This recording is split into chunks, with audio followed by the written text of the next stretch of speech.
এবারের golden গ্লোবে Leonardo ডিক্যাপ্রিওকে নিয়ে মজা করেন সঞ্চালক নিকি গ্লেসার।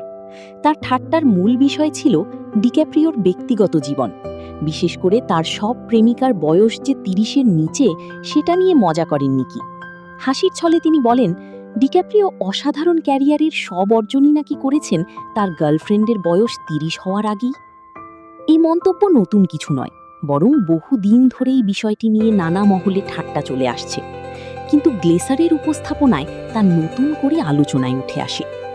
সাধারণত এমন ঠাট্টার পর অনেকেই বিরক্ত হতে পারেন, কিন্তু লিওনার্দো ডিক্যাপ্রিও মজার জবাব দিলেন মজা করেই।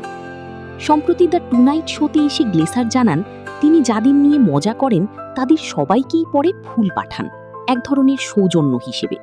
কিন্তু এবার উল্টোটা ঘটেছে। ডিক্যাপ্রিও তাকে পাঠিয়েছেন ৩ ঝুড়ি ভর্তি পাস্তা।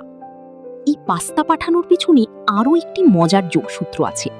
গ্লেসার তার মনোলগে উল্লেখ করেছিলেন, ১৯৯১ সালে একটি ম্যাগাজিনে দেওয়া সাক্ষাৎকারে ডিক্যাপ্রিও তার প্রিয় খাবার হিসেবে বলেছিলেন পাস্তা, পাস্তা আর পাস্তা।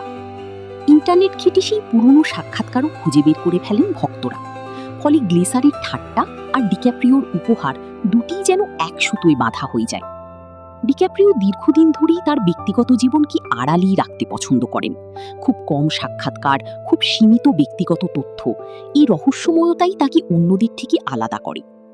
গ্লেসারের ভাষায়, আমরা তার সম্পর্কে তেমন কিছুই জানি না, আর এই অজানাই তাকে নিয়ে ঠাট্টার জায়গা তৈরি করে।